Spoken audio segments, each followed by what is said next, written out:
Hello guys, welcome to all. आज हम पढ़ने वाले हैं फेज रूल, क्योंकि एमपी सेट एग्जाम के लिए फेज रूल बहुत ही इंपॉर्टेंट टॉपिक है। इससे एक क्वेश्चन आता ही है। तो स्टार्ट करते हैं। फेज रूल एक्चुअली होता क्या है? फेज रूल जो है वो होता है F equal C minus P plus 2। ये क्या है? Phase rule. अभी यहाँ F क्या है? Degree of freedom. F क्या है? Degree of freedom. C क्या है? कंपोनेंट्स। P क्या है? फेज। ठीक है। अब क्वेश्चन क्या आता है, कभी कभी आपको F कैलकुलेट करना रहता है, बट आपके पास क्या हो, C अगर गिवन हो और P गिवन हो, मतलब फेज गिवन हो, कंपोनेंट्स गिवन हो, तो आप इजीली कैलकुलेट कर लेते हैं।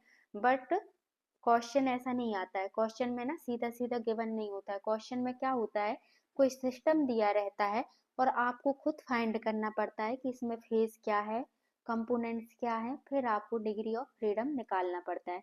तो स्टार्ट करते हैं फेज से। फेज की पहले हम डेफिनेशन देखें तो इसमें क्या आता है कि एक होमोजीनियस का मतलब क्या है? होमोजीनियस का मतलब है कंप्लीटली मिक्स्ड, डिस्ट्रीब्यूटेड। ठीक है। जैसे जैसे कि हमने वाटर में सॉल्ट को डिसॉल्व किया तो वो क्या हो जाता है? कंप्लीटली डिसॉल्व हो जाता है, तो उसको बोलते हैं होमोजेनियस। तो फेज एक तो होमोजेनियस होता है, दूसरा इसमें आता है फिजिकली डिस्टिंक्ट। इसका मतलब क्या है? फिजिकली डिस्टिंक्ट का मतलब हुआ we can see from naked eyes. Physically distinct का मतलब है we can see from naked eyes. मतलब फेस को ना आप नेक्ड आइस से देख सकते हैं कि ये इसमें अलग अलग फेस बनी हुई है। वी कैन सेपरेट ऑल्सो, मतलब आप इसको सेपरेट भी कर सकते हैं। We can separate separate also. ठीक है। और फिर है इसमें and technically separable part of the system is called phase. तो फेस समझ में आ रहा कि क्या है? होमोजेनियस है। होमोजेनियस मतलब कंप्लीटली डिसॉल्व है या कंप्लीटली मिक्स्ड है।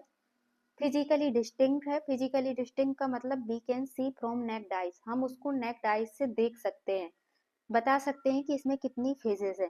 तो जिस सिस्टम को देख के आप बता सकते हैं कि इसमें इतनी फेजेस हैं, वही आपकी फेज है, आपको आइज से सी होना चाहिए।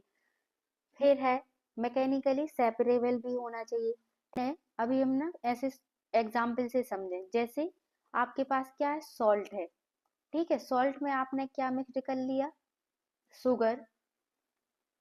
सॉल्ट में जब शुगर मिक्स हुआ तो कितनी फेज हुई यहाँ पे? P इक्वल टू आएगा, क्योंकि सॉल्ट को आप क्या कर सकते हो? सॉल्ट क्या होता है? एकदम फाइन पाउडर होता है। फाइन पाउडर होता है और ये क्या होते हैं? क्रिस्टल होते हैं। शुगर क्या होता है? क्रिस्टल होता है। तो अभी क्या है? ये मैकेनिकली सेपरेबल है, मतलब फिजिकली डिस्टिंक्ट भी है। ठीक है। तो ये क्या बता रहा है कि इसकी फेज 2 है। तो इस तरीके से आपको समझना है। तो यहाँ आपके पास 10 केस आएंगे। 10 केस मैं समझाने वाली हूँ। अगर आप ये केसेस अच्छे से पढ़ लेते हैं तो आप एग्जाम में बहुत अच्छे से कर पाएंगे। तो केस 1 में क्या है कि जितनी भी गैसेस हैं उन सभी का फेज कितना आता है? 1 आता है। जैसे अभी हमारे आसपास CO2 भी है, O2 भी है, N2 भी है। हम बस फील कर सकते हैं कि हमारे पास क्या है? गैसेस हैं, बट हम मिक्सचर ऑफ गैसेस है, बट हम बता नहीं सकते कि CO2 ही है, N2 ही है, O2 ही है, नहीं बता सकते। तो ये क्या हो गई? इनके लिए फेज आपकी 1। तो जितने भी गैसियस सिस्टम है उनके लिए फेज क्या आएगी? 1। ठीक है। एक केस ये हो गया। बट इसका भी एक क्या है, एक कॉन्सेप्ट आपको ये याद रखना है। जैसे आपके पास नोबल गैसेस है, helium, neon, argon, krypton, xenon. अब हमें पता है अप टू डाउन चलने पे वॉन्डरवाल फोर्स क्या होता है? इंक्रीज करता है। अब वॉन्डरवाल फोर्स इंक्रीज करने का मतलब है कि सॉल्युबिलिटी इंक्रीज कर रही है। ये क्या हो जाएंगे? Easily liquefy. ठीक है। तो अगर कोई गैसेस है, नोबल गैसेस है, जिनमें वॉन्डरवाल फोर्सेस हाई है, तो उनकी सॉल्युबिलिटी भी क्या होगी? हाई होगी, है ना। तो ऐसे केस में जैसे आपके पास जीनोन दिया है और आपके पास हीलियम दिया है, तो हमें पता है जीनोन का वंडरवाल फोर्स क्या होगा, बहुत ज्यादा हाई होगा। तो इस केस में आपकी फेस कितनी आ जाएंगी, 2, क्योंकि एक लो सॉल्युबल गैस है और एक हाई सॉल्युबल गैस है। तो ये केस भी आपको याद रखना होगा। सेकेंड केस हम देखते हैं, एक्वस सॉल्यूशन। जितने भी एक्वस सॉल्यूशन है हैज वन फेज।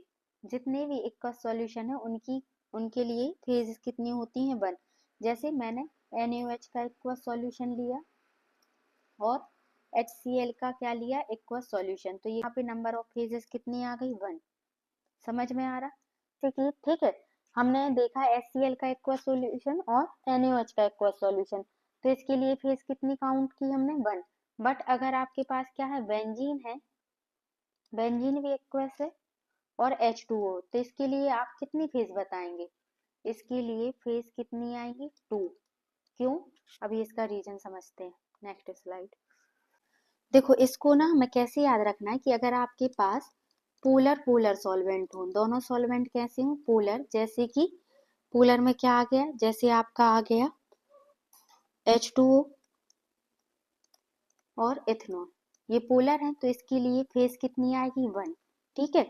अगर आपका नॉन पोलर सॉल्वेंट हो दोनों, नॉन पोलर, जैसे यहाँ पे हाइड्रोकार्बन ले लो आप, बेंजीन हो गया और यहाँ पे कार्बन टेट्राक्लोराइड हो गया, नॉन पोलर के लिए भी फेज कितनी आएगी, 1।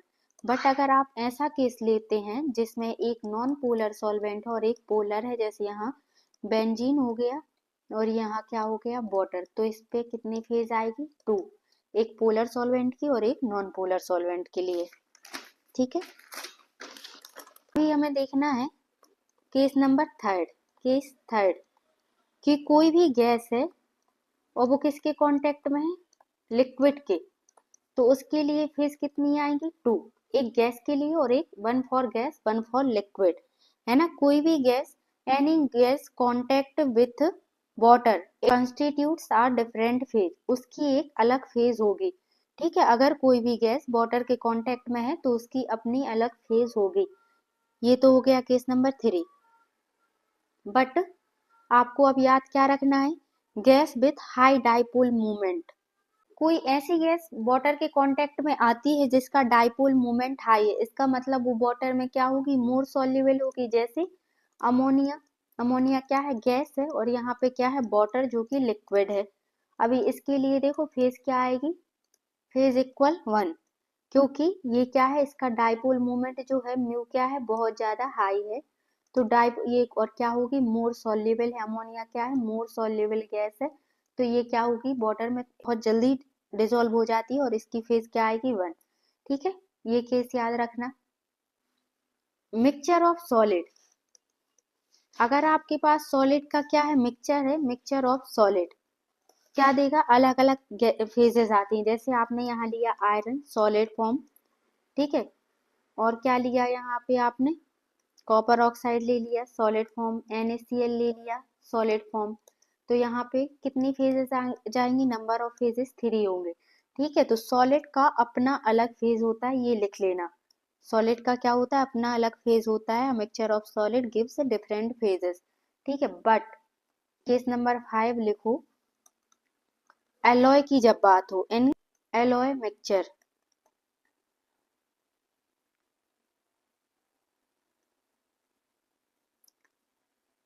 ठीक है, एलॉय मिक्सचर क्या होता है, एलॉय मिक्सचर जो है, एलॉय मिक्सचर ऑलवेज क्या होता है, होमोजीनियस, होमोजीनियस।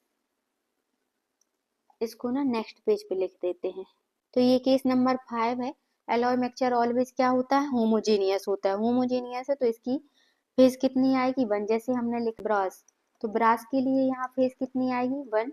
बट अगर मैं ऐसा लिख दूं कि कॉपर सॉलिड फॉर्म है और जिंक क्या है, सॉलिड फॉर्म है, तो आप क्या कहोगे कि सॉलिड सॉलिड की तो अलग फेज आती हैं, तो आप फेज 2 बताएंगे, जो कि रॉन्ग हो जाएगा कि क्योंकि कॉपर और जिंक ही मिलके क्या बनाता है, ब्रास, और ब्रास के लिए फेज क्या आएगी, 1। तो आपको ये याद रखना कि एलॉय में फेज 1 आएगा। हाँ, डिफरेंट सॉलिड है तो फेजेस अलग आएंगी। ऐसी कोई गैस जिसका डाइपोल मोमेंट हाई है और वो वाटर के कांटेक्ट में है तो फेज 1 होगी, और नॉर्मल गैस वाटर के कांटेक्ट में है तो फेज 2 होगी। ठीक है, अब एलोट्रॉपिक्स, तो जितने एलोट्रॉपिक्स होते हैं उनकी अलग फेज होती हैं, जैसे केस नंबर ये कौन सा था, 6 था, है ना, एलोट्रोपिक। अभी जैसे हम कार्बन के एलोट्रोपिक क्या होते हैं, ग्रेफाइट, डायमंड, फुल्लेरीन जिसको C60 कहते हैं, है ना, तो इसके लिए फेज क्या आएंगी, 3। एलोट्रोपिक की अलग अलग फेज होती है। केस नंबर 7 लिख लो। जैसे मैंने ये इक्वेशन लिखा, calcium carbonate equilibrium with CO and CO2। अभी ये गैस है, ये सॉलिड है और ये सॉलिड है। अब आपको फेज बतानी है, नंबर ऑफ फेजेस बताइए। तो देखो मैंने बताया था सॉलिड सॉलिड का अलग आता है, तो यहाँ 2 और 1 गैस का कितना आ गया, 3। ठीक है। अब जैसे मैंने एक और एग्जाम्पल लिखा, अमोनियम क्लोराइड। अब मैंने इसका कहा ये इक्विलिब्रियम है किसके साथ, अमोनिया और HCl। ये यहाँ पे क्या है, सॉलिड है, ये गैस है और ये क्या है, गैस है।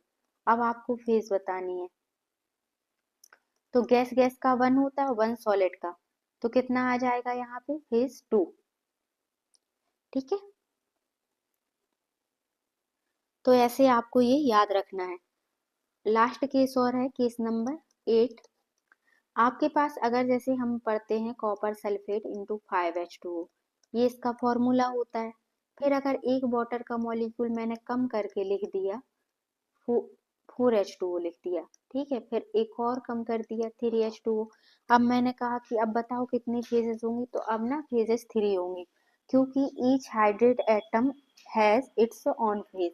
हर हाइड्रेट एटम का यहाँ अपना फेज होता है। तो आप फेज तो आप निकाल लेंगे, ठीक है, फेज तो आपको समझ में आ गया, इतने केस पढ़ लेना, आप फेज को काउंट कर सकते हैं। अभी क्या देखना है, कंपोनेंट्स, सी, कंपोनेंट्स। तो कंपोनेंट्स क्या होता है, minimum number of chemical species जो रिएक्शन में इन्वॉल्व होती हैं, या केमिकल स्पीसीज, स्पीसीज, ठीक है, ये क्या होते हैं, उसके components, which can be separate from system, जिसको हम सेपरेट कर सकते हैं। जैसे एग्जाम्पल मैं बताऊं, मैंने यहाँ वही लिखा है कैल्शियम कार्बोनेट का एग्जाम्पल, और ये किस में के साथ इक्विलिब्रियम है, कैल्शियम ऑक्साइड एंड CO2। ये सॉलिड है, ये सॉलिड है और ये क्या है, गैस है। तो फेज तो हमने 3 निकाल ली थी। अब कंपोनेंट्स कितने हैं इसमें, तो आपको लग रहा होगा 1 2 3, 3 कंपोनेंट्स लग रहे होंगे इसमें, क्योंकि 3 केमिकल स्पीसीज दिख रही हैं, बट ऐसा नहीं है। कंपोनेंट्स निकालने का फॉर्मूला क्या होता है, कंपोनेंट्स को C से रिप्रेजेंट करते हैं, और इधर होता है मॉलिक्यूलर स्पीसीज, जिसको S से रिप्रेजेंट करते हैं, -R, -R। इस फॉर्मूले से आपको क्या निकालना है, नंबर ऑफ कंपोनेंट्स। कंपोनेंट्स कैसे फाइंड करोगे, यहाँ देखो कंपोनेंट्स, कंपोनेंट्स को मैंने सीधा लिख दिया C इक्वल क्या है, S -R, ठीक है, C फॉर कंपोनेंट्स, और S क्या है, स्पीसीज, S क्या है, स्पीसीज, और R क्या है, देखो R क्या क्या हो सकता है, कोई भी आयंस, कैटायंस, एनायंस, या फिर इक्विलिब्रियम हो, या फिर कोई स्पेशल कंडीशन गिवन हो, या फिर कोई रिएक्शन गिवन हो। अगर ये चीजें हैं तो आपको क्या करना है, माइनस कर देना है। ठीक है, अब हम C को फाइंड करना स्टार्ट करते हैं। इस रिएक्शन में अभी बताना है आपको, जैसे मैंने लिखा था कैल्शियम कार्बोनेट इक्विलिब्रियम में CO प्लस CO2। अभी हमें C निकालना है, तो कितना आ जाएगा कंपोनेंट्स, आपको 3 स्पीसीज दिख रही हैं और एक क्या दिख रहा है, इक्विलिब्रियम, तो कंपोनेंट्स कितने आ गए, 2। तो अभी हम डिग्री ऑफ फ्रीडम निकाल सकते हैं इसके लिए। देखो ये सॉलिड है, ये सॉलिड है और ये गैस है, तो फेज हमने कितनी काउंट की थी, 3। तो F इक्वल क्या होता है, C माइनस P प्लस 2। अभी आपको कंपोनेंट्स कितने फाइंड हुए, 2, और फेज कितनी फाइंड की आपने, 3, और यहाँ क्या आ जाएगा, 2। तो अब आप इसको सॉल्व करेंगे तो कितना आ जाएगा, F इक्वल आ जाएगा 1। तो डिग्री ऑफ फ्रीडम कितना फाइंड किया, 1, है ना। एक और देखते हैं एग्जाम्पल, यहाँ लिया है हमने अमोनियम क्लोराइड, ठीक है, ये इक्विलिब्रियम है किसके साथ, ये किसके साथ इक्विलिब्रियम में है, ammonia gas plus HCl gas, और ये यहाँ क्या है, सॉलिड। फेजेस कितने कैलकुलेट की थी आपने, 2, क्योंकि गैस का क्या आता है, एक फेज और एक सॉलिड का, ठीक है, 2। अब कंपोनेंट्स कितने हैं, देखो 1 2 3 दिख रहे होंगे आपको, बट एक क्या इक्विलिब्रियम है, तो इसको हम क्या कर देंगे, माइनस कर देंगे इक्विलिब्रियम को, और यहाँ क्या आ जाएगा 2। तो कंपोनेंट कितने आ गए 2, तो एफ इक्वल क्या आ गया सी माइनस पी प्लस 2। पुट करो वैल्यू एफ इक्वल कंपोनेंट्स कितने 2 माइनस 2 और प्लस 2, तो एफ इक्वल क्या आ गया degree of freedom 2, F equal 2। ठीक है। एग्जाम्पल थर्ड, आई से ये किसके साथ इक्विलिब्रियम में है, वाटर लिक्विड, और यहाँ पे किसके साथ है गैस, वाटर जो है वो गैसियस है। तो फेजेस कितनी है, ये सॉलिड है, फेजेस तो 3 है। कंपोनेंट्स आपको देखने हैं सी, तो सी क्या होता है 1 2 3 3। अब इक्विलिब्रियम कितने दिख रहा है 2, तो माइनस क्या होगा 2, तो कंपोनेंट क्या आ जाएगा 1, क्योंकि है तो सब में वाटर ही, तो कंपोनेंट तो 1 ही है। अब हम क्या करेंगे, फेज रूल अप्लाई करेंगे सी माइनस पी प्लस 2, तो एफ इक्वल कंपोनेंट्स कितने हैं 1, फेज कितने हैं 3, और ये कितना है 2, तो एफ इक्वल कितना आ जाएगा 0। ठीक है। अब ये एफ इक्वल 0 होने का क्या मतलब है, इसको हम समझते हैं। अगर एफ इक्वल 1 आ रहा है 2 आ रहा है, तो इसका मतलब क्या है, एफ क्या है यहाँ पे degree of freedom, degree of freedom मतलब minimum number of independent variable. से एफ इक्वल 0 है, इसका मतलब ये कैसा सिस्टम है, नॉन वेरिएंट, मतलब ये किसी पे भी डिपेंड नहीं करता। वेरिएबल्स में क्या आ जाएंगे आपके temperature, pressure, concentration and composition. ठीक है। तो अगर एफ इक्वल 0 है तो सिस्टम कैसा, नॉन वेरिएंट, किसी पे भी डिपेंड नहीं करता है। एफ इक्वल 1 है तो मोनोवेरिएंट है, 2 है तो डाइवेरिएंट है, 3 है तो ट्राइवेरिएंट है। तो वाटर के लिए हमने जैसे निकाला एफ इक्वल क्या आ रहा था 0 आ रहा था, इसका मतलब सिस्टम कैसा था, नॉन वेरिएंट, मतलब डिपेंडेबल नहीं था। ठीक है। तो ये था फेज रूल। अब इसके आप प्रीवियस ईयर क्वेश्चन करके देखना, आप ना क्वेश्चन को इजीली कर पा रहे होंगे। Thank you.